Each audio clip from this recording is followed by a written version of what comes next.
Por Dentro da Imagem, um podcast apresentado por Canon Medical. Sejam bem-vindos ao Por Dentro da Imagem, um podcast apresentado pela Canon Medical Systems do Brasil. E hoje estamos aqui num cenário novo, na Casa Canon, em São Paulo. Meu nome é Fábio Oliveira e eu vou apresentar esse podcast sobre a medicina do futuro. A gente vai desvendar aqui um pouquinho o que nos espera sobre a medicina aliada à tecnologia. E a gente tem alguns convidados aqui para bater esse papo com a gente.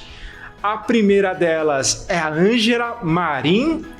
Ângela, seja muito bem-vinda ao Por Dentro da Imagem. Obrigada, é muita satisfação iniciar essa terceira temporada, agora presencial, né? E claro que eu deveria chamar grandes amigos, por quê? Porque o momento que nós estamos agora é de reinício e de falar de tecnologia é muito importante para todos nós. Então sejam todos muito bem-vindos e bem-vindas. E a gente tem também aqui, Ângela, o Dr. Roberto Neri. Ele é especialista em cardiologia pelo Instituto do Coração do Hospital das Clínicas da Faculdade de Medicina da Universidade de São Paulo. E ele também é médico especialista pela Sociedade Brasileira de Cardiologia, especialista em imagem cardiovascular, tomografia computadorizada e ressonância magnética cardiovascular pelo Instituto de Radiologia do HCFM USP. Olha que currículo, doutor. Seja bem-vindo. Obrigado, Fábio. Obrigado a Canon pelo convite. É um prazer estar nesse novo reinício e parabenizar já inicialmente a Canon pela iniciativa. A gente que agradece, doutor. Temos aqui também o doutor Antonildes Nascimento Assunção, médico cardiologista com especialização em tomografia computadorizada e ressonância magnética cardiovascular pelo Instituto do Coração e pela Faculdade de Medicina da Universidade de São Paulo. Ele tem pós-doutorado em pesquisa e depois o doutor me corrige, estatística aplicada pela Universidade de Harvard. Ele é médico pesquisador do Departamento de Radiologia do INCOR, FN-USP, e o médico pesquisador do Hospital Sírio-Libanês. Seja muito bem-vindo, doutor. Obrigado, Fábio. Obrigado a Ângela pelo convite, a Canon. Tá correto mesmo. Depois eu explico com mais detalhes essa confusão aí do meu currículo.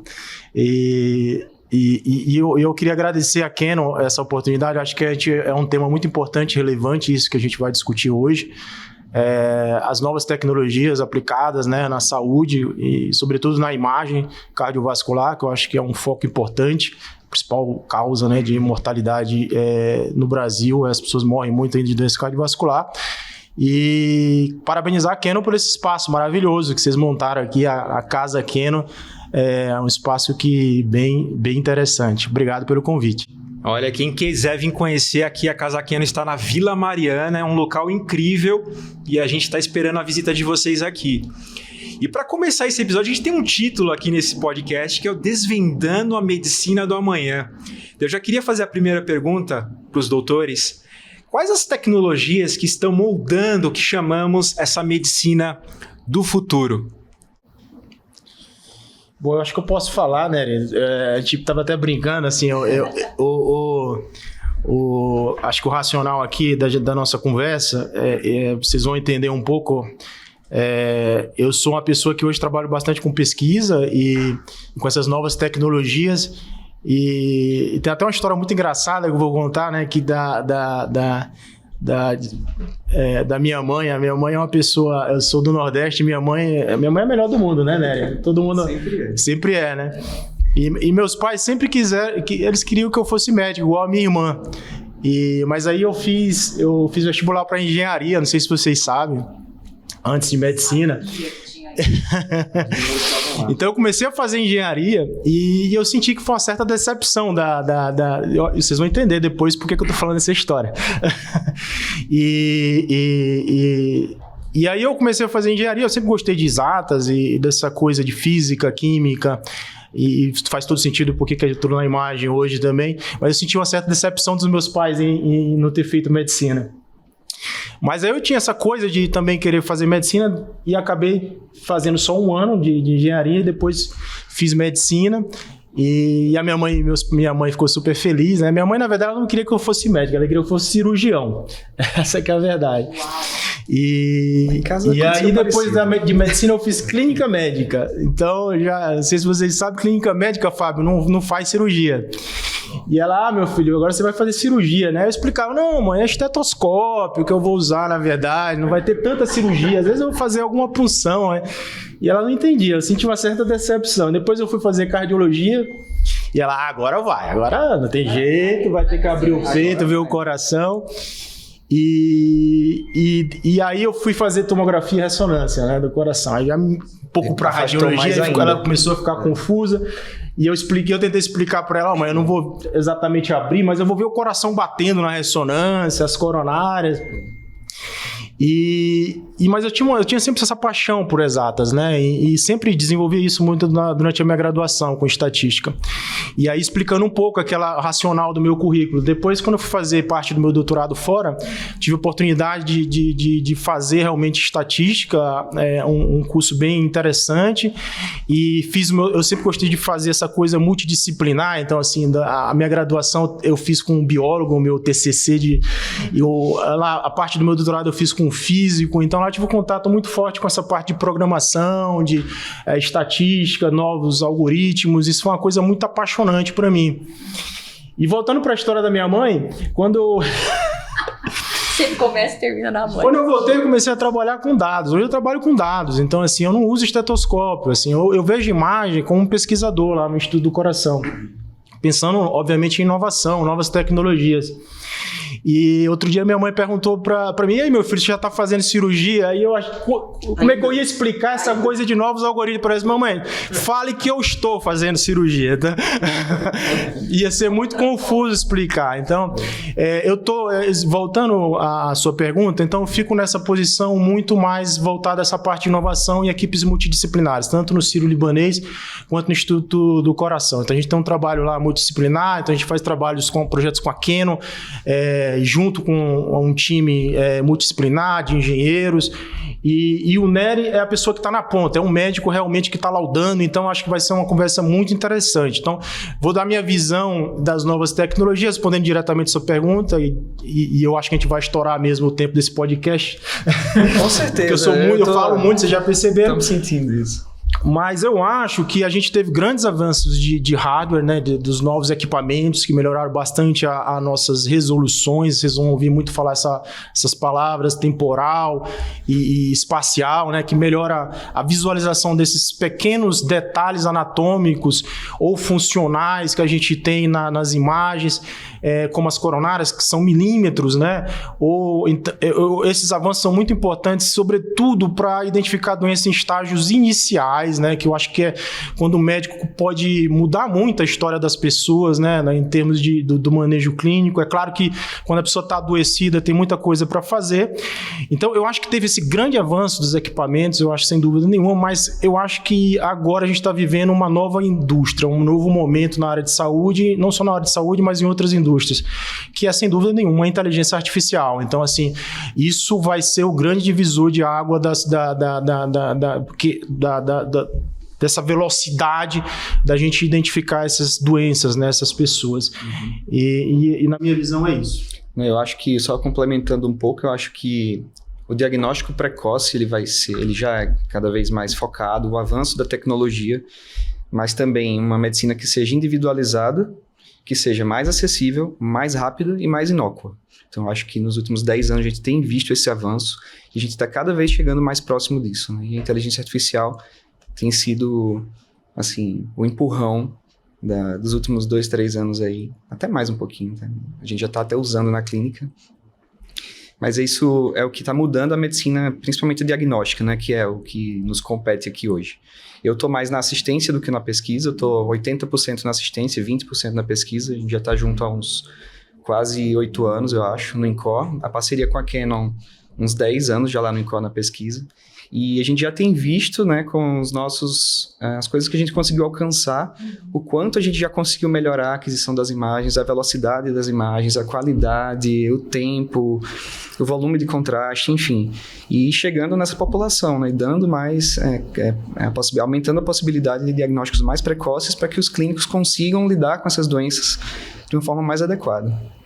Ângela, você não vai poder ficar fora, né? Claro que não. E nós também, como fabricantes, e tendo essa tecnologia, e a filosofia da Canon é made for life. Então, a gente sabe que tecnologia, números, algoritmos, computadores, mas o resultado final é esse. Você dá um diagnóstico precoce, preciso, para ajudar esse paciente a ter um tratamento adequado. Então, para nós como Canon, apesar de nós muitas vezes mexemos no software, mexemos na técnica, ficarmos muitas vezes irritados, o paciente mexeu naquele momento, mas a gente melhorando cada vez mais a qualidade, isso que a tecnologia demonstra na medicina no momento.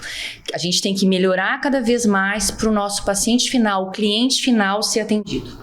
Olha, vocês falaram sobre inteligência artificial. Tá todo mundo falando de inteligência artificial hoje. Tá bem na moda, né? Tá. Mas como ela tá trabalhando na medicina hoje? Como que tá sendo esse processo na medicina e como ela tá impactando exatamente os exames de imagem, doutor Antonides?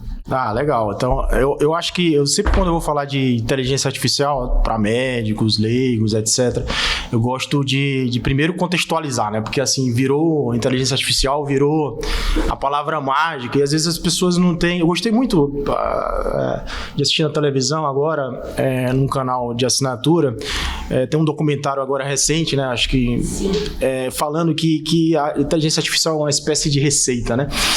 E eu acho legal isso, a gente tentar trazer esses conceitos, né, para todo mundo, de diversos níveis ali, seja para os profissionais, ou seja para a população, né, que seria o cliente final, né. Então a gente tem que pensar, a inteligência artificial, ela é uma coisa que já vem há muito tempo, né, assim, esse termo inteligência artificial, né, e até nesse... É interessante, Fábio, assim, nesse primeiro ano que eu tive lá de engenharia... O filme de Spielberg. Então... Nesse primeiro ano de engenharia, eu tinha um projeto que era um projeto bem interessante, assim. Não sei se vocês percebem na rua que a luz, quando escurece, as luzes, elas se acendem, né?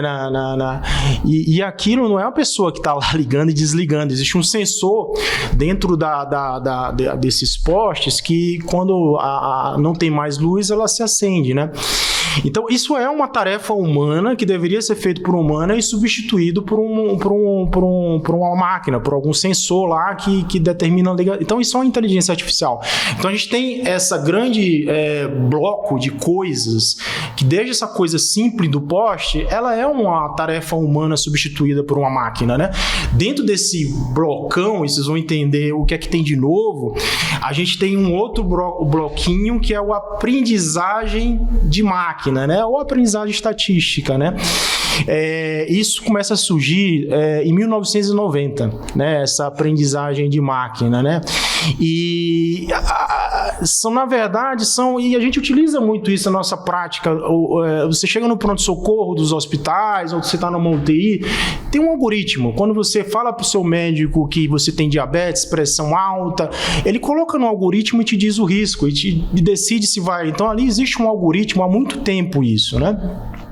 A grande novidade, na verdade, são os dados e o nosso poder de processamento. Então, isso surge nos últimos anos. Essa coisa da gente conseguir armazenar a quantidade de dados, né, muito grande, de grande variedade, então, de imagem, né? Então, a gente consegue hoje, por exemplo, imagem, a gente está falando de pixels milimétricos, né? Então, assim, essa variedade de dados, esse volume de dados e a rapidez que a gente armazena essas informações é muito impressionante. Isso é o que o pessoal chama de Big Data, né? É justamente isso. Então, isso mudou nos últimos anos e o nosso poder de processamento, um pouco pela coisa do game, viu? Dos videogames. Então, essa indústria do game impulsionou muito o desenvolvimento de placas, etc. Isso ajudou a inteligência artificial, né? Então, a gente tem hoje um poder de processamento nos nossos computadores de pesquisa, mas também nós temos nas nuvens. Hoje, posso colocar um computador, sei lá, nos Estados Unidos, as imagens médicas são muito pesadas, né? Assim, são muito grandes, muito pesadas para os processadores que a gente tinha antes. Mas agora, um computador caseiro consegue às vezes fazer o que e eu posso colocar quantas máquinas eu quiser em outro país, do tamanho que eu quiser. Claro, se você tem você consegue, você vai ter que pagar, mas então mudou isso, o processamento e os dados. Então, com isso eu consigo utilizar algoritmos mais complexos, né? E consigo melhorar a performance dos modelos, eu consigo discriminar melhor se o paciente vai ter um evento ou não, né? Então, isso é o que mudou. Então, essa é a aprendizagem de máquina. Veja que eu saio de uma coisa que um humano, essa coisa do sensor, né, uma regra, e eu passo a treinar um algoritmo para criar regras. Ele cria basicamente as regras que vão fazer uma classificação, por exemplo, se o paciente vai ter algum evento ou não.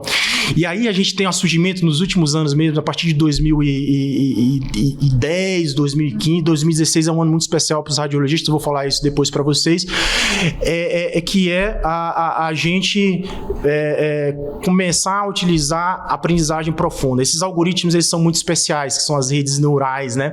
E esses algoritmos, eles conseguem... Eu não preciso mais dizer, olha, utiliza diabetes, pressão alta. Eu simplesmente dou para ele, olha, esse paciente, ele morreu ou não, e eu dou a imagem. E o algoritmo, ele tenta criar as características daquela imagem que melhor identifica o paciente que vai morrer ou não. Então, essas redes neurais, elas realmente revolucionam tudo isso, né? Então, é uma coisa mais recente, né? E isso é uma coisa interessante, Fábio, e eu falo muito, vai me cortando aí, tá? Em 2016, então assim, em 2016 a gente tem, e é muito interessante isso de inteligência artificial, essa contextualização, porque a gente tem um pouco de medo, né? Essas novas tecnologias, né? Então, em 2016 a gente viveu...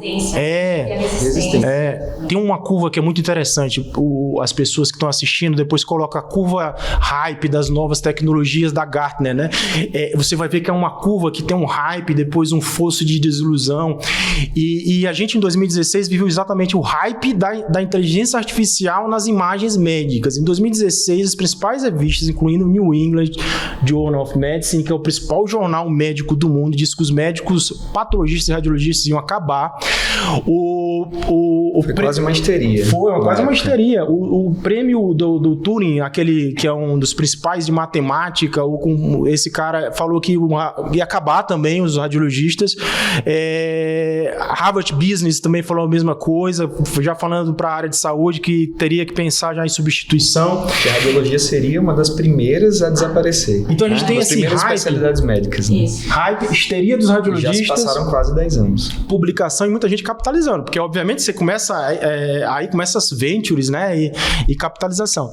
E aí a gente tem um fosso, né? A gente vê que muitos não entregaram o produto, não entregaram o valor, e muitas tecnologias ficaram para trás, né? Então é muito importante, né, a gente entender, já adiantando isso, que as novas tecnologias trazem esse hype mesmo, né? O que é normal. E hoje a gente vive na imagem cardiovascular o que a gente chama de entendimento do valor, que é e depois o platô de produtividade dessa curva. E é isso a sua pergunta. A inteligência artificial hoje com imagem médica, ela já está no dia a dia do médico radiologista e do paciente, trazendo muito valor, né? E não substituir o radiologista. É claro que ninguém é bobo, remodela-se o mercado, né? Então, por exemplo, uma aplicação prática, né? Hoje a gente tem softwares comerciais, e isso foi um dos projetos que a gente fez com a Canon, né? De segmentação automática do ventrículo. Então, basicamente, um médico radiologista, ele tem que ir lá no ventrículo do paciente, que é uma das câmeras do coração, e desenhar isso tudo para calcular a função. Então, a gente está falando de 15 minutos que o médico fica lá fazendo isso. Então, a gente desenvolveu com a parceria da Canon essa solução, né, que faz essa segmentação automática do ventrículo. Então, o radiologista, ele já abre a imagem e já tá, essa parte manual já está feita. Então, isso é muito valor, né, para o radiologista. Ele foca no problema, né, em achados que são importantes, né, para o paciente. É óbvio que ele faz mais rápido a análise daquele e remodela-se o mercado, é óbvio isso. Isso é muito bom para a sustentabilidade do setor.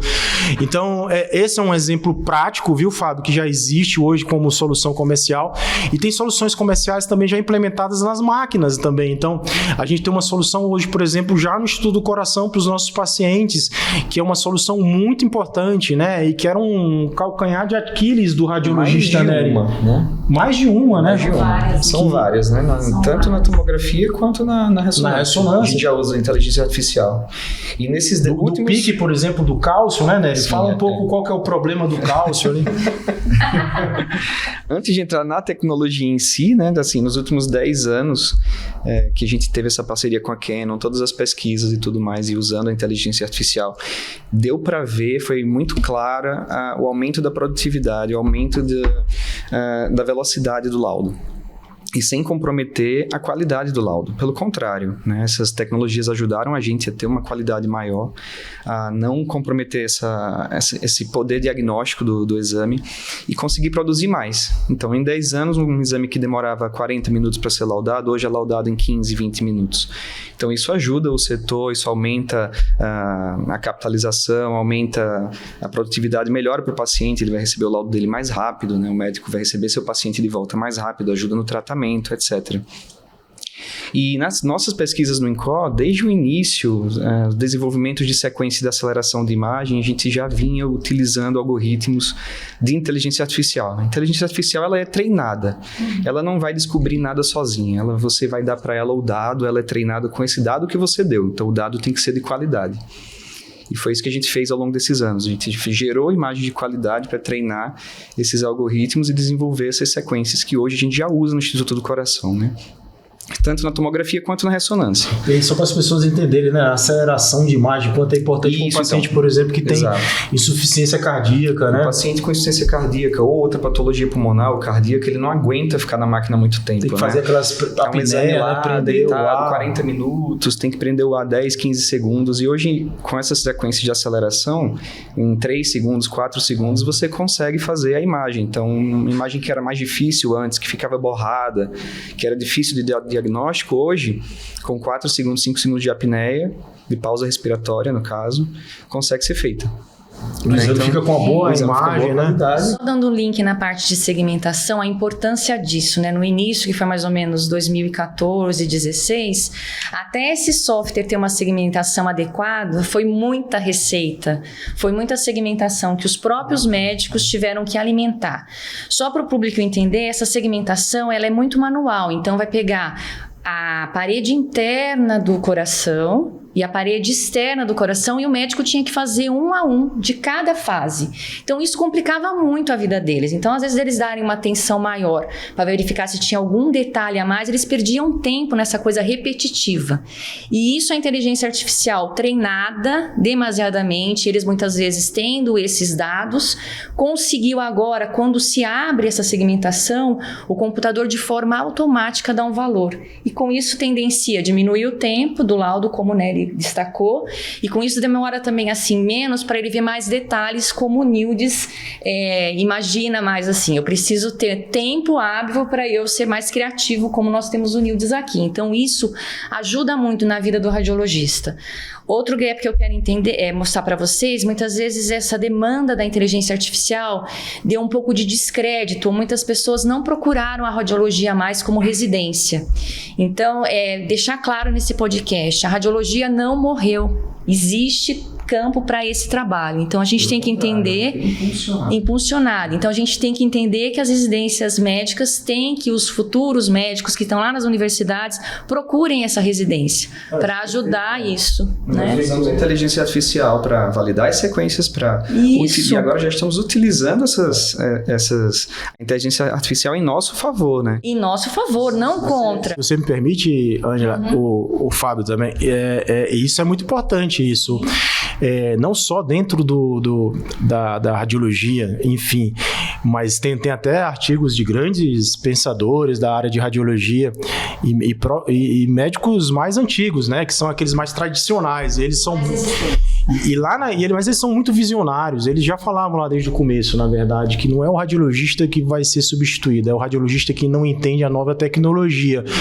Porque é esse que é o ponto, entendeu? Porque existem muitas oportunidades na medida que você entende a nova tecnologia. Porque não adianta você pegar um engenheiro e dar um carro para ele, como se ele fosse o piloto, ele não vai saber para onde vai, que é aquela coisa do poço da desilusão.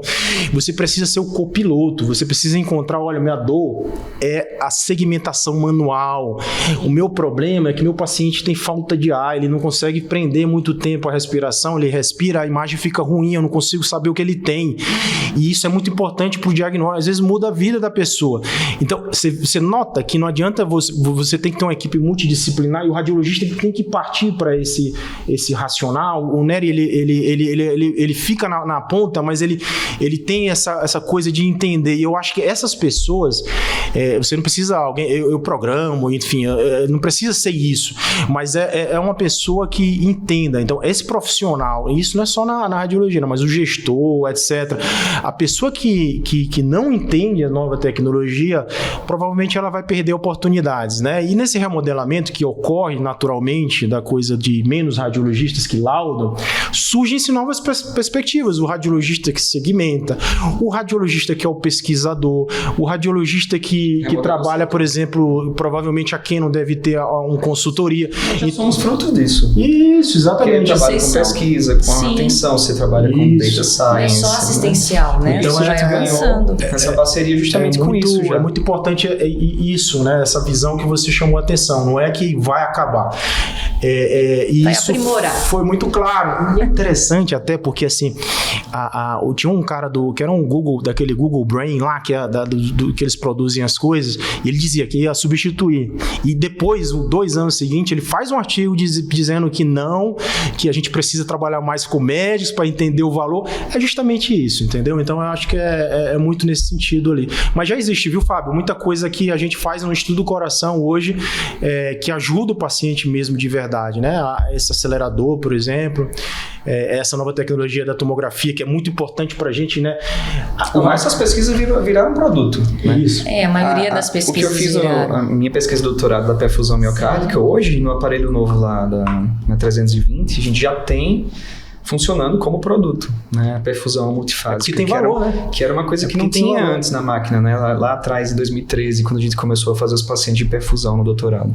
Se você publica, hoje já é um produto. Hoje já, alguns poucos cliques, já fica pronto. Eu passava 1 hora, 1h20 para fazer cada paciente na época do doutorado. Hoje em dia, a máquina já entrega automático. Agora tem uma curiosidade leigo mesmo. A gente vai viver mais de 100 anos, vai ser mais fácil a gente viver passados 100 anos. E eu queria complementar essa pergunta com uma outra ponto que vocês falaram que eu fiquei muito curioso também, que é a questão dos algoritmos. Esses novos algoritmos que todo mundo está falando aí, eles têm melhorado a qualidade dos exames, de imagem. Acho que o Dr. Nildes pode começar desbravar isso pra gente. Então, é o PIC, por exemplo, né? O que eu ia falar, né? Que a gente estava conversando, que é uma tecnologia da Canon. Ela é um algoritmo de aprendizagem profunda, né? Que utiliza aquelas redes neurais e ele melhora a resolução nas coronárias, né? E é um calcanhar de Aquiles da gente, da radiologia cardiovascular, porque as coronárias, quando elas têm muita calcificação, quando o paciente tem um stent, sabe? Forma-se ali um artefato que a gente fala, que é um brilho, uma sombra dentro do vaso, e às vezes o radiologista ele fica na dúvida, né? Ele não sabe se aquilo é uma lesão importante, que já está fechando, né? O vaso, que pode causar infarto, ou se aquilo é só um artefato mesmo por conta daquele cálcio, daquele stent. Isso é muito problemático porque, tudo em algoritmo, a gente tem que pensar nos falsos positivos e nos falsos negativos. E a nossa barra, né, na medicina é muito alta. Então, a gente tem que... Porque a gente está falando com desfechos de pessoas, né? Essa pessoa pode morrer ou viver. Então, os falsos positivos, aí nesse caso, o paciente, muitas vezes, que a gente fala que tem um fechamento da coronária, o paciente, muitas vezes, se submete a procedimentos invasivos, tipo cateterismos, desnecessários, com custo Então, esse é um problema do falso positivo. E o falso negativo também é muito grave, porque você não viu uma lesão e o paciente pode ter um infarto. Essa tecnologia, viu, Fábio, ela consegue, usando esses algoritmos, a melhorar esses artefatos e a gente vê melhor o vaso. Então, isso já está sendo aplicado hoje nos nossos pacientes do Instituto do Coração. Então, veja só, é uma coisa que traz valor para o radiologista, para o paciente e que foi desenvolvido pela empresa e que é um produto. Veja como é diferente. Então, isso responde à pergunta do Fábio. Será que a gente vai viver mais de 100 anos? Eu não sei se agora, mas muito em breve, porque se a doença cardiovascular é uma das que mais mata no mundo e cada vez mais, em 10 anos, a gente vê esse avanço na acurácia do diagnóstico e a gente consegue tratar melhor, prevenir melhor e identificar mais rápido essas lesões com todos esses algoritmos que a gente está usando hoje, é questão de tempo. Vai dar para comer aquele torresminho sem culpa, doutor? Vai, o churrasco. Talvez viver mais de 100 anos, talvez não o Nery, né? Porque o Nery come muito um McDonald's, então. É muito sedentário, né? Então lembrar, gente, que é muito importante, eu acho que para as pessoas, né? Que é muito importante você seguir as orientações do médico, né? Claro, eu estou seguindo.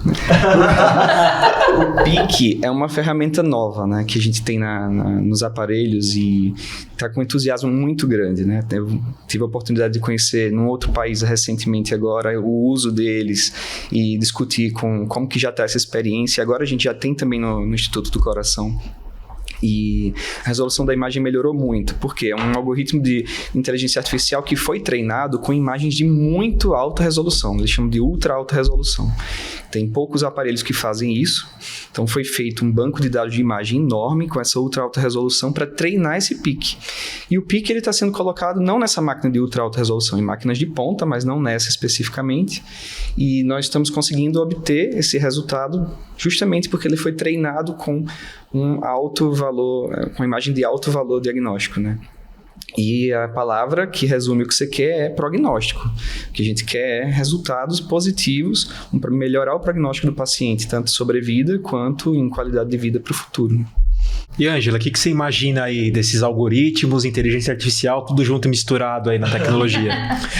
O que acontece, né? Como fabricante, muitas vezes você tem a produção dos algoritmos e precisa dessa validação clínica, porque você tem que entender muitas vezes, você fazendo aquele software de bancada, qual a aplicabilidade que eu vou ter nisso no dia a dia desse médico, no dia a dia desse paciente. Então, muitas vezes você validar tanto ter mais resolução, né? O que significa isso? Você ter mais nitidez ao você visualizar uma imagem. Então, a gente pode correlacionar o que a gente vê em imagem agora nas nossas casas, a televisão agora, com tanto HD, HD Full, comparado com antigamente o que a gente tinha de resolução.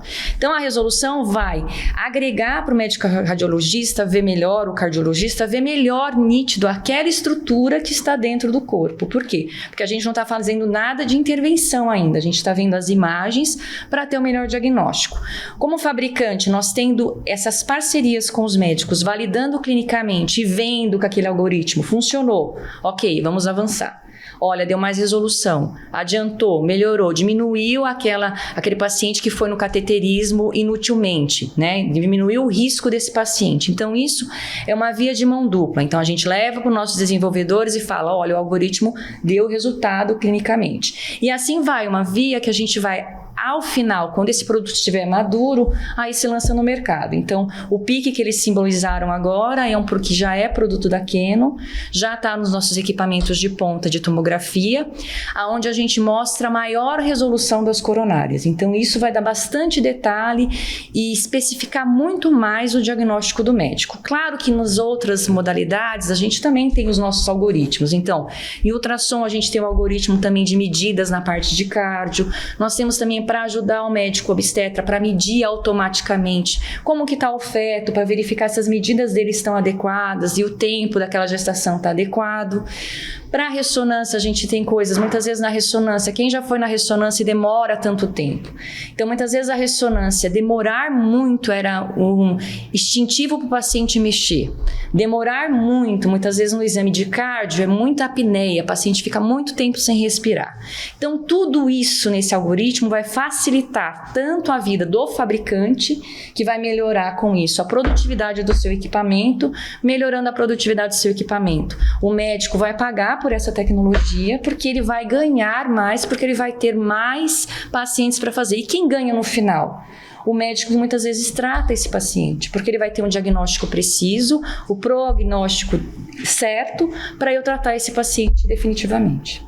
Muito legal. A gente falou então de algoritmos, inteligência artificial, e eu queria botar na mesa aqui uma coisa importante, que é a utilização de dados. Muito tem se falado, né, da utilização de dados. Na nossa vida, por exemplo, quando chega o cartão de crédito, a gente olha lá tanto débito ali no cartão, putz, gastei demais. É triste. Como que funciona na medicina, Dr. Nildes, essa questão dos dados? Funciona mais ou menos assim também, fazendo uma alusão ao cartão de crédito? A gente utiliza bastante, na verdade, e aí não só na medicina, eu diria na indústria da saúde, né? E aí a gente não tem pensado nos prestadores, né? Nas operadoras, a utilização de dados ela está sendo cada vez mais importante. Com todas essas vertentes aí, né? Pensando no prestador de serviço, nos hospitais, né? Melhor operacional, por exemplo, saber quanto tempo o paciente vai ser internado baseado nos dados iniciais de internação, o risco do paciente faltar ou não para um exame. Então, essa eficiência operacional é muito importante para os prestadores de serviço e os dados são utilizados. A gente sabe que a indústria da saúde talvez ela seja menos pioneira com isso. O mercado financeiro, por exemplo, igual você falou, o cartão de crédito ele utiliza muito mais. Mas a indústria de saúde ela está cada vez mais utilizando dados para melhorar a sua operação, né? Para melhorar também a assistência clínica. Então, cada vez mais ela utiliza os dados para isso. Claro que com todas as preocupações que deve ter em relação à proteção dos dados, né? Então, mas sem dúvida nenhuma é uma saída, eu diria, porque a saúde, é o que eu digo, ela é caótica, mas ela também é ebulição. A saúde ela não é igual ao varejo, que uma pessoa da ponta começa a consumir, todo mundo da cadeia vai bem. Na saúde a gente tem atores em campos opostos. Então, por exemplo, hoje as pessoas estão ficando envelhecendo, você quer viver mais de 100 anos, mas você vai no Google, fica vendo se está doente, e agora a gente vai falar provavelmente ChatGPT. Então, as pessoas vão querer cada vez mais procurar exames, procurar assistência médica. Isso você está puxando o maior consumo, né? O prestador de serviço também, ele tem, para a sustentabilidade dele, ele precisa ter seus leitos operacionais preenchidos, né? Ele precisa fazer os exames. A indústria também desenvolve tecnologias e precisa vender seus equipamentos. Então, são pessoas que estão nesse campo de maior consumo. Por outro lado, tem as operadoras. As operadoras, elas têm esse problema, né? A inflação médica é muito alta, né? Todos os planos de saúde, não sei como é que está o seu, o meu aumenta, tá assustador. Então, e é muito por isso, né? As pessoas querem viver mais e é ok, entendeu? Mas assim, o desenvolvimento de novas tecnologias também requer muito investimento e isso tem custo. Então, ele é um ator, a operadora que está... quem paga o plano de saúde, por exemplo, a Canon que paga o plano de saúde também está preocupada com isso. Então, ela está no outro campo Então, assim, o jeito de equalizar isso, obviamente, claro que evitando que as pessoas adoeçam, sem dúvida nenhuma, a medicina preventiva é fundamental. Mas é a utilização de dados, e hoje a gente tem dados de prontuário eletrônico, dados de imagem, dados genéticos. Então a utilização de dados ela vai ser fundamental para equalizar esses atores, né? E é uma coisa muito interessante, você vê, por exemplo, a indústria que estava antigamente vendendo equipamentos, hoje ela está interessada, por exemplo, em prestar serviços, né? Em ir para outro campo, né? Também de prestar serviços, né? Tem várias empresas que antes vendiam ressonância, hoje estão trabalhando também com Command Center para hospitais. Então, é muito interessante isso. Dados é fundamental em todas as indústrias e na saúde a gente não é pioneiro, mas sem dúvida nenhuma a gente está caminhando para maior utilização, porque assim, os resultados são muito interessantes. Não, mas os dados hoje, só trazendo mais para a nossa prática agora, né, eles estão no centro de tudo. Como a gente escuta falar em todo canto, o Antônio repetiu já 500 vezes para mim, o que não pode ser medido não pode ser melhorado, né? Então, o que a gente vem fazendo nas nossas pesquisas é justamente isso, tentar medir o que antes não era medido, tentar contabilizar tudo, armazenar armazenar tudo, para a partir daí ter as ideias e poder fazer a diferença nos nossos protocolos de pesquisa e pensar e melhorar a assistência para os nossos pacientes, né? Então, se a gente não tivesse essa mentalidade de planilhar, de fazer, a gente não conseguiria mudar as coisas que estão sendo mudadas hoje. E eu acho que essa mentalidade está na cabeça de todo mundo, que trabalha com pesquisa, com assistência, que financia né, o que a gente faz, né? São importantes. E graças a Deus já existe, né, a lei de proteção do dado para que a gente possa garantir para o paciente que as pesquisas e suas informações, suas imagens, elas vão estar num ambiente 100% seguro e que não vão ser usadas para nenhum fim que não seja simplesmente a melhora da ciência, a melhora do atendimento e a melhora da prestação de serviços para eles. Esses dados são importantíssimos para tudo, né? Porque você vai ter que concluir se aquilo foi validado através de dados. Então, por isso que a gente tem o nosso Imaginação 100% aí, que analisa os dados para a gente, um dos que a gente tem de pesquisador. Por quê? Porque eu também tenho que entender a demanda, né? Muitas vezes eu quero dar produtividade para aquele cliente, mas que dado eu tenho para isso? Qual é o início, qual é o começo? Qual é a agenda dele? Então, todos esses dados precisam estar muito claro para eu comprovar. Porque o achismo, o que nós vamos chegar no achismo? Eu acho que dá. Eu acho que dá certo. A gente até parou de falar um pouco isso, né? Até eu me policio para não falar. Deixa o Antônio desmedir quanto tempo está sendo, quanto está durando, para que lado vai, e aí a gente toma a direção. Porque o dado, ele não mente. Então vai estar lá o dado inicial. Muitos clientes pedem, quanto dura o tempo de um exame? Por quê? Porque ele está através daquele dado entendendo o próximo dado que ele precisa. Quanto ele tem que produzir. Que é para o próximo dado. Quanto que eu tenho que lucrar. Quanto que eu posso investir? Então, isso é muito importante. Então, essa lei do achismo morre, com certeza, a gente não pode ficar nessa situação. E os dados são pilar para isso, porque tendo os dados a gente vai documentar, é isso. É aqui. As organizações, tanto de outras como de saúde, elas caminham para serem organizações data-driven, né? Que são baseadas, orientadas em dados. Já funcionam assim. Sejam né? Agora que a gente está começando, né, no modelos. Brasil. Então, essa coisa do feeling, tem coisas que eu acho importante medir, muito importante medir. Mistura com a experiência, né? Você confunde às vezes com a experiência. Mas... Eu acho muito importante medir, mas é também sempre o dado ele tem que ser intuitivo também. Me incomoda muito aquela coisa disruptiva que você não consegue demonstrar por dados, né? Ou são dados únicos. Então, eu acho que tem que... E tem uma coisa também, Fábio, de maturidade, sabe? Nossas instituições de saúde, os nossos gestores, eles estão evoluindo também em relação à maturidade, em relação aos dados, né? Então, eles são eles têm um pouco de medo em relação a esses novos modelos, novas análises. Então, eu acho que a pessoa que trabalha nas organizações de saúde, ela tem que tornar isso mais palatável e digestível para eles, para aproximar eles. Mas eu acho que é uma coisa de transição normal. Sim. Dr. Nildes, eu tô super curioso, você falou muito de dados e um passarinho me contou aqui, porque tá todo mundo falando do ChatGPT. Quem não usou ainda tá perdendo, porque é muito, muito bacana a ferramenta. Mas eu queria saber, doutor, como que os médicos estão utilizando já essa interpretação desses resultados via ChatGPT nos exames de imagem e como ele tem ajudado a disseminar o conhecimento na medicina. É uma tecnologia nova, né, Fábio? Assim,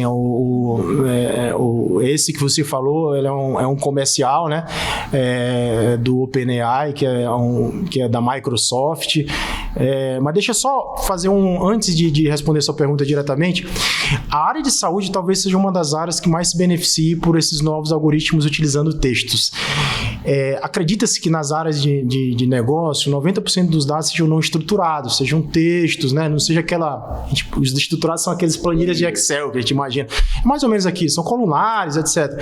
Esses não estruturados são textos, imagens, né?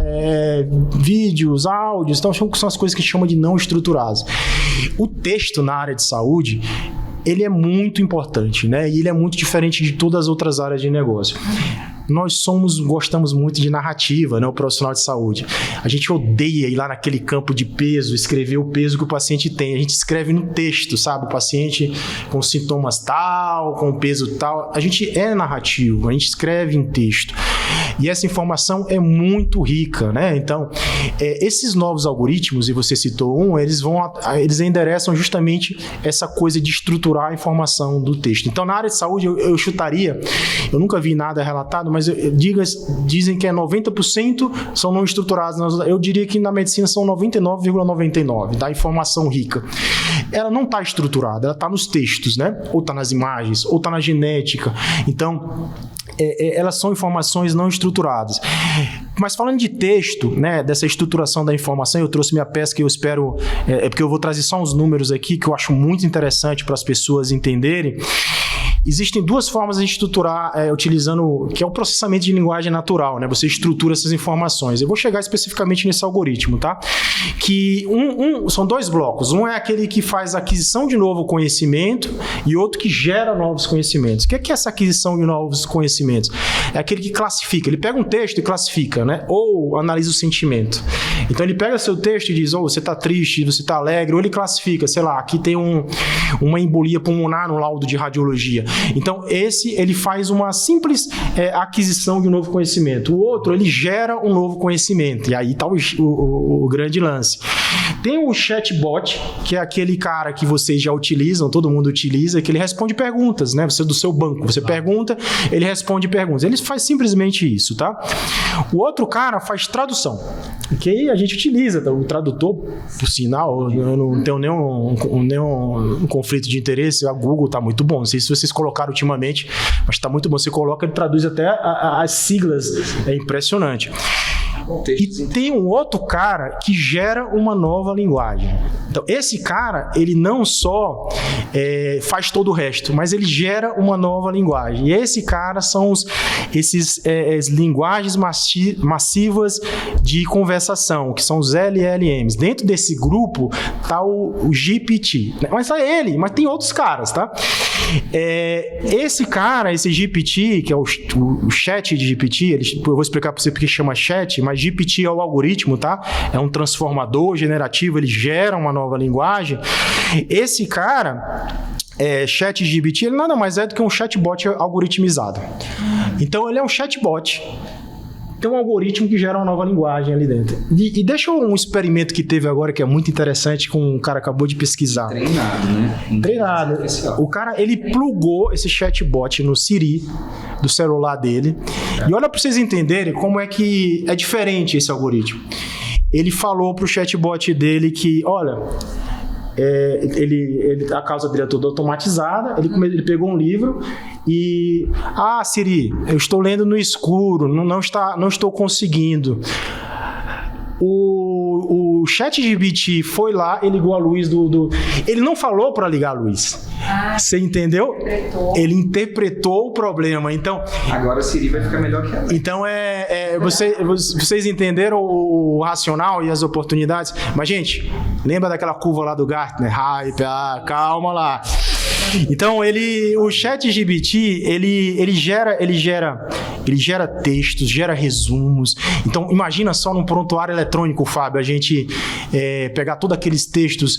Qual que são os problemas desse paciente? Ele gera automaticamente o resumo. Já existe no Epic, que é um prontuário eletrônico muito famoso, esse plugin, né? Então, olha que interessante isso, né? Ele responde perguntas, claro, né? Então, no chatbot, mas ele não responde qualquer pergunta, ele dá soluções, ele classifica, categoriza e faz tradução igual aos outros, mas ele tem todo esse outro racional, né? Então, dentro da área de saúde, é imensa as oportunidades, né? Mas eu acho que assim, a gente já vê nos grupos médicos, né? As pessoas... já teve eles já testaram... Já começou a medir agora, né? Será que a gente vai ser substituído? Os pacientes já faziam consulta no Google, né? Agora eles vão fazer no ChatGPT. Você falou muito bem. Talvez... Será que isso é confiável? Será que isso é seguro? E essa é a minha opinião, sendo bem direta, é isso que você levantou. O principal modelo de negócio afetado a curtíssimo prazo é da Google. Então, imagina só, você tem um chat GBT GPT que você vai, pergunta alguma coisa e ele levanta todas as informações, resume. Então, é basicamente o que você faz no Google, só que muito mais, com um racional muito melhor, né? Simplesmente ele te sugere páginas relacionadas ao assunto que você quer. O ChatGPT, ele tem um certo raciocínio no que você está perguntando, mas essa é uma das coisas que dá medo também, porque ele vai raciocinar baseado no que você treinou ele. Ele não vai pensar sozinho, né? Mas esse é um pouco do hype, né? Será que isso é um pouco do hype, porque acham-se que ele vai resolver tudo e ele vai falhar. Então, eu acho que é isso que a gente tem que procurar. Porque ele não consegue distinguir a qualidade da informação. Por exemplo, se a gente pensar no Covid-19, o tanto de artigo que teve publicado e 90% de artigos de baixa qualidade, de baixa confiabilidade. Como que ele vai entender o que é isso? Se você perguntar algo sobre Covid, será que a resposta vai ser interessante, confiável? Não. Isso pode se aplicar para qualquer pergunta da área de saúde. Então, o médico, ele continua sendo essencial, continua sendo o profissional responsável pela saúde dos doentes. E a gente, nesse momento, não deve encorajar a busca por essa ferramenta para procurar por respostas clínicas.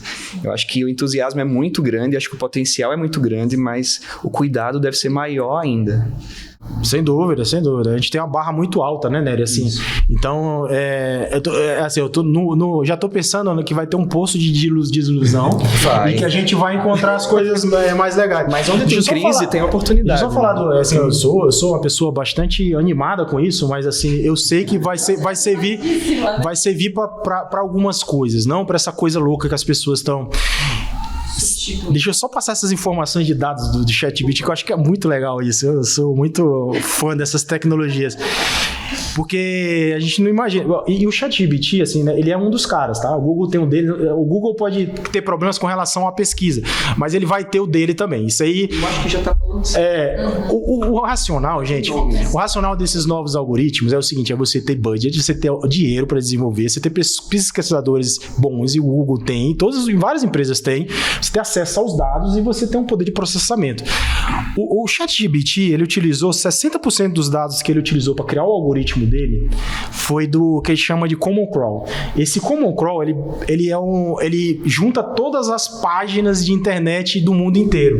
São 3. Entra no que eu falei, né? 3 bilhões de não páginas. Tem filtro, né? Ele simplesmente agregou tudo. Ele pegou livros e pegou Wikipedia. Então, e para vocês terem uma ideia de processamento, esse aqui foi o ChatGPT. Existe um que está sendo feito só para prontuário eletrônico médico, tá? Que chama Gatortron, acho que é isso, meu inglês é um pouco piauiense, né? Eu até brinco. Um pouco tem muito. Um pouco de Graças a Deus, cara. Mas graças a Deus, eu acho que o ideal... Tem mais inglês, apesar de ser da Paraíba. A Paraíba tá mais perto de São Paulo, né? A gente tem até um amigo, né? A gente tem até um amigo que é um amigo que ele é inglês, né, Ângela? Ele é inglês, e eu brinco com ele que ele é casado com uma piauiense. E ele fala um português piauiense, né? Na verdade. E eu sou o contrário, eu tenho um inglês meio piauiense também. Você também. Então a gente tem esse algoritmo, gente, ó, pra vocês verem, ele pegou dados de universidade, do PubMed, que é a nossa base de pesquisa, né, nosso banco de dados, e Mimics, que é um negócio de UTI. Lá tinha 90 bilhões de palavras, Fábio, lá dentro. Você sabe, Fábio, quanto que precisou aqui de processamento para conseguir treinar esse algoritmo deles? 992 placas de vídeo, não é aquela placa de vídeo do seu videogame que você acha linda, não. É uma muito cara que você só consegue em nuvem. 900, você sabe quantos dias demorou? Num computador normal desses pequenos tem 8 placas dessas. 8 a 16. Não, mas não é essa aqui. Então, é GPU. Não, mas não é qualquer GPU essa aqui. Essa aqui é uma GPU Power Master. E 962 demorou 6 dias para treinar esse algoritmo aqui. Depois de treinado, então assim... Imagina antes, quanto que demoraria? Você sabe quanto que o GPT gastou só para treinar o algoritmo dele? Logo pesquisa, tudo, 5 bilhões de dólares. Então, esse poder hoje que a gente tem de ter dados, né, e utilizar esses dados como processamento, antes a gente não tinha. Então, o ChatGPT vai falhar, outros algoritmos vão falhar, porque vão fazer coisas que não são alinhadas com as dores, com as necessidades reais. E isso é normal no hype, né? Mas depois a gente vai entender junto o que é que funciona. Ele reconhece que ele tem limitações. Que não funciona. Se você pergunta para ele assim, com quantos paus eu faço uma canoa? A resposta é assim, depende da madeira, do tamanho da madeira, do tamanho do rio, do tamanho da canoa. Ele não consegue chegar tão exato, né? Ele já entende que existem múltiplos fatores que ele não consegue alcançar ainda. Mas eu sou muito entusiasta dessas coisas e eu quero que as pessoas da área... Eu fiz essa pergunta mesmo, As pessoas que são usuárias ou que trabalham na área, eu quero que elas sejam também entusiastas, porque novamente, se a gente não souber não entender, a gente vai entrar naquela história, sabe, Uber versus táxi. Eu acho que não é bom isso. A gente tem que tentar, na verdade, ver que o mercado muda e tem que tentar entender como que o mercado vai. Então a gente só vai entender quando a gente entender essas novas tecnologias. E vai abrir novas oportunidades. A gente está no GPT-3 do ChatGPT. São 175 bilhões de parâmetros.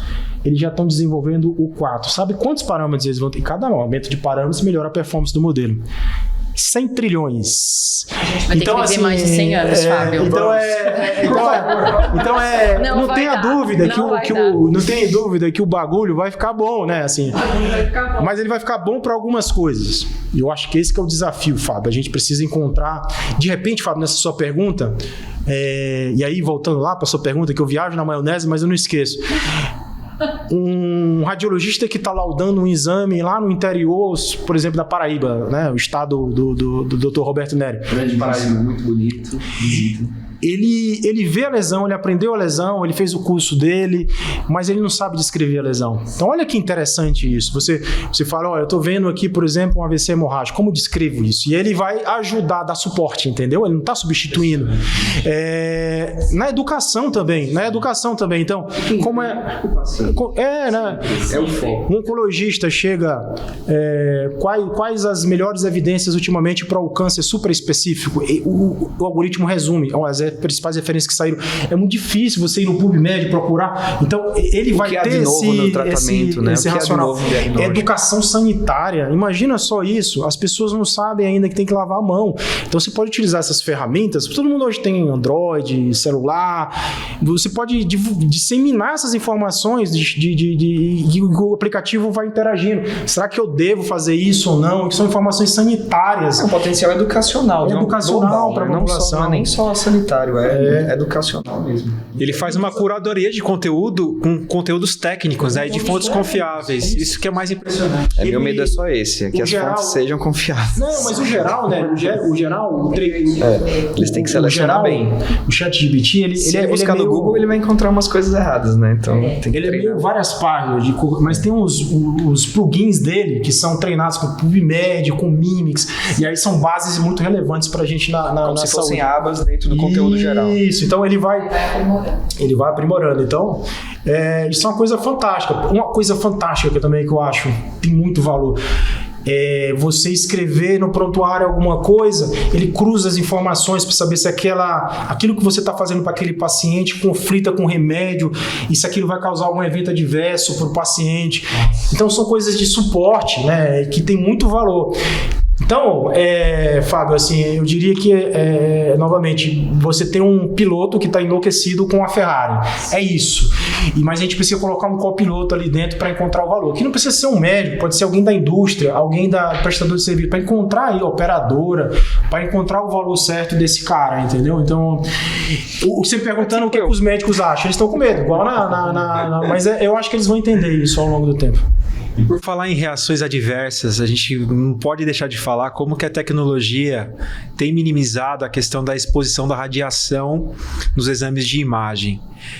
Doutor, eu queria saber um pouquinho como que está funcionando isso hoje com essas novas tecnologias e o quanto a gente está tendo hoje exames menos invasivos nos hospitais e nas clínicas. Essa é sempre uma preocupação, né, dos pacientes, dos médicos, né? A dose da radiação, como assim eu vou fazer um exame, vou tomar radiação, vou tomar contraste? E a mídia gosta muito de polemizar isso às vezes. Então, hoje o que eu tenho a dizer para os pacientes e para os médicos que solicitam os exames de tomografia de coronários ou de ressonância do coração é que os exames são muito seguros. Falando especificamente de radiação, na ressonância a gente não tem radiação ionizante, então é 100% sem radiação, não é utilizado nenhum tipo de radiação para a formação da imagem. Em relação à tomografia, ao longo dos anos a gente viu uma queda brutal da dose de radiação que é utilizada. É necessário utilizar, é uma dose baixíssima, então o exame hoje é extremamente seguro. Então antes, digamos que um exame de coração seria equivalente a 1000 raio-x, hoje ele vale 10, 20 raio-x. Então é uma coisa menor, é mais seguro, é uma dose menor até do que uma tomografia de abdômen. Então o exame de coração está com uma dose baixíssima e mesmo com essa redução de dose brutal, né, mais de 80% de redução, a qualidade da imagem com a utilização dos algoritmos novos que a gente tem disponíveis aumentou de uma forma incrível, né? Então, exames são extremamente seguros em relação à radiação. Em relação a contraste, é a mesma coisa. O que é o medo do contraste que os pacientes têm, né, e os médicos têm? É reação alérgica. O iodo é extremamente seguro, as reações alérgicas elas são, na grande maioria, muito leves, né? Uma coceirinha na pele, uma vermelhidão. Acontecem muito pouco, mesmo assim, porque a dose também que a gente usa foi reduzindo. Então, antigamente era 90 ml, 80 ml, hoje a gente consegue fazer exames com doses menores, do que até 50 ml ou menos, depender do aparelho, depender do protocolo que vai ser usado. Então, essa parte também está muito segura. Em relação à ressonância, ainda mais segura, porque na ressonância é um outro tipo de contraste, que é o gadolínio, que é a dose ainda menor, que causa menos ainda reação alérgica. Então, é muitíssimo raro. Então, os exames hoje podem ficar tranquilos. Vai avaliar o coração, seja na tomografia, seja na ressonância, pode ir sem medo. Podem solicitar sem medo, são exames extremamente seguros. Ângela, a indústria está olhando muito para isso? É uma preocupação? Muito, né? Porque a gente sabe que os pacientes, eles têm muito medo, ou muitas vezes eles tinham que fazer o exame diagnóstico e muitas vezes acompanhar essa patologia que deu ou acompanhar o tratamento. Então, com isso, os equipamentos médicos, eles têm que reduzir o máximo a dose. Então, com o algoritmo de inteligência artificial, a Canon tem o AIC, que além de reduzir essa dose com todos os nossos equipamentos, mesmo não tendo esse algoritmo, já tem redução de dose, mas esse algoritmo ajuda na qualidade. Então, isso que o Nery falou, tem a redução, mas não tem a perda de qualidade. E aí o PIC veio também como uma cereja do bolo, que é além de redução, ter qualidade, eu tenho uma alta resolução. Então, isso é importantíssimo com relação a isso. Da parte da ressonância magnética, como eu falei no início, a ressonância magnética, ela demora muito, ou muitas vezes tem um barulho, um ruído muito forte. A inteligência artificial nisso aplicou para reduzir os tempos de aquisição. Então, o exame de joelho no passado, que demorava 40 minutos, agora você pode fazer até 6 minutos com qualidade, utilizando o mesmo algoritmo, que é o AIC, na ressonância magnética.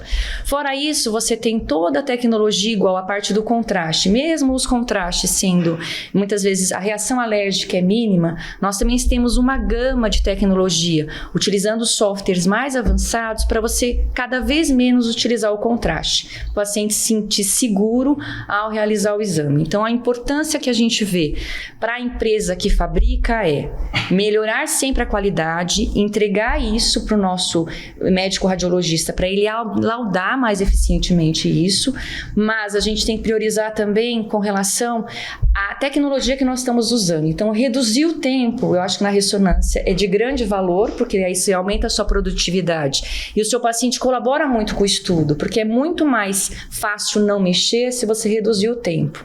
Com relação à cardio, que é a especialidade deles, a gente viu que os algoritmos de aceleração, muitas vezes a gente tem que ter todo aquele tempo, aquele momento do coração, fazer sístole, diástole, sístole, diástole. E isso, eu preciso tirar uma interferência que é a respiração. Nós reduzindo o tempo nisso, que é o nosso KT Speeder, que nós validamos as duas sequências no INCOR, a gente consegue ter tanto a resolução espacial, que a gente vê em imagem, como a resolução temporal. Ela mexe adequadamente. Não vou perder nenhum momento, nenhum flash do coração. E com isso vai ajudar e não vai prejudicar no diagnóstico. Então é muito importante para nós fabricantes ver a aplicabilidade clínica de todos esses algoritmos de inteligência e todos esses aceleradores e avançar cada vez mais, né? Só que você falou isso e tem gente que não essa coisa eu acho que é o grande desafio da imagem cardiovascular, né? As pessoas esquecem, assim, né? Tipo, o músculo, ele bate, né? Graças a Deus tá batendo. Bem, né? Não para pra foto. E ele tá contraindo, tá contraindo e relaxando, né? Então a gente tem que tirar uma foto com ele sem movimento. Parado. Então esse que é o desafio, e justamente essas novas tecnologias elas conseguem fazer isso, porque quanto menos avançado, digamos assim, a tecnologia mais eu preciso de radiação, Sim. de apneia. Então essas novas tecnologias proporcionam tudo isso, tirar essas fotos rápidas e com menos contraste, menos radiação e menos tempo de apneia, né? Na ressonância ou na tomografia. Por falar em rapidez, como esse episódio voou, né? A gente está aqui chegando ao final dele, mas antes a gente tem uma pergunta clássica aqui Por Dentro da Imagem, que é uma das perguntas que o pessoal gosta, que é conhecer um pouquinho do médico por trás do crachá. E a gente não pode deixar de fazer essa pergunta para vocês. Vou começar aqui com o Dr. Nery. Quais foram os seus maiores desafios pessoais e profissionais para você chegar onde você chegou hoje, com tanto conhecimento? Desafio pessoal, acho que o fato de ter saído da minha região, ter vindo para cá, é a distância, né? Saudade da família. Caminhão também, né? O pau de arara, difícil. É perder o aniversário do sobrinho, é perder o Dia das Mães, muitas vezes, né? E conseguir lidar com isso e, ao mesmo tempo, procurar um espaço numa cidade tão competitiva. Mas, graças a Deus, assim, os caminhos foram se abrindo, a gente foi conseguindo se encontrar em lugares que deram valor ao que a gente buscava, né, que eu estava querendo, e conseguir trabalhar com pessoas que têm mentalidade aberta para pesquisa, para assistência, encontrar pessoas... Um desafio Antonildes também, né, de trabalhar com Antonildes é sempre um desafio. Um dos maiores, né? Um dos maiores, fala muito.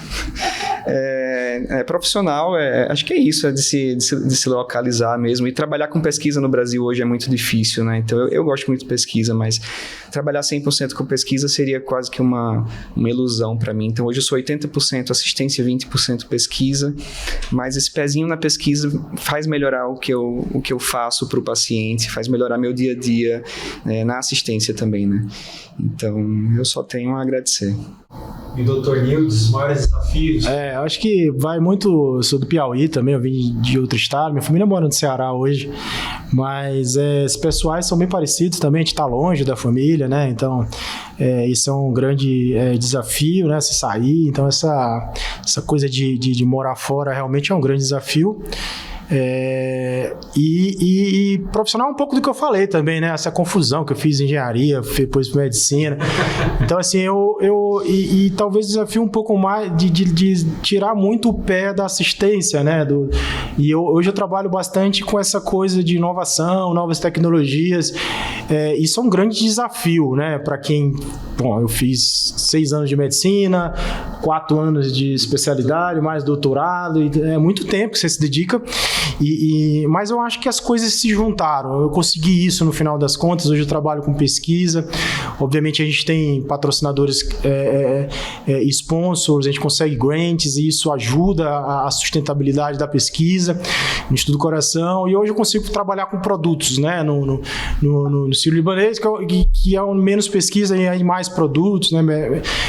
Com um time multidisciplinar. E eu acho que isso tem um racional sustentável e eu consigo fazer as coisas que eu gosto, aplicar elas dentro da área de saúde, utilizando dados, mas foi sem dúvida nenhuma um dos grandes desafios. E claro, trabalhar com Nery é um negócio bem desafiador, né? Alguém tem que puxar essa mente pro chão, né? Porque sempre ele viaja na maionese, né? Nós estamos aí com 8 anos quase já de parceria, eu e o Tonildes lá no INCOR, na pesquisa clínica, junto com a Canon também, e é sempre isso, ele pensa em 1000 coisas e eu tenho que deixar o foco sempre no caminho, porque tem que ter começo, meio e fim a pesquisa, né? Porque se a gente for desviando, a gente não chega em lugar nenhum. E assim tá dando certo, graças a Deus, estamos com resultados ótimos, trabalho apresentado fora do Brasil, semana passada apresentamos o KT Speed nos Estados Unidos, e nossa melhor pesquisa vai ser sempre a próxima. Poxa, foi uma honra receber vocês aqui hoje, nesse primeiro podcast aqui feito aqui na Casa Canon. A gente agradece pela presença de vocês e também pela presença da Ângela. Gostou, Ângela, de participar aqui? É muito diferente, né, presencial, porque a gente se olha, a gente entende bastante a situação de todos nós aqui, que nós não somos profissionais, né, mas nós estamos aqui tentando desvendar isso e mostrar para vocês esse episódio, falar que a parceria é grande entre esses médicos, então por isso que eles foram os primeiros convidados.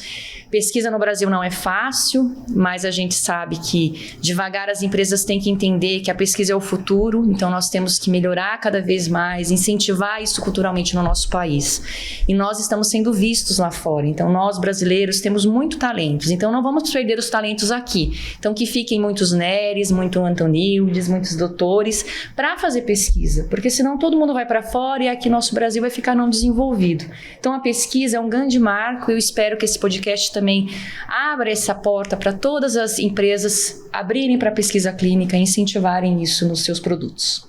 Por falar em incentivo, eu queria incentivar vocês que acompanharam esse episódio para acompanhar os demais episódios do Por Dentro da Imagem. A gente está nos principais canais, está no YouTube da Canon Medical Systems do Brasil e também nas principais plataformas de áudio. Corre lá e confere os nossos episódios. A gente também tem um e-mail para você mandar a sua sugestão, é o contato@pordentrodaimagem.com. A gente vai ficando por aqui nesse Por Dentro da Imagem, um podcast apresentado pela Canon Medical Systems do Brasil, e a gente se vê num próximo episódio.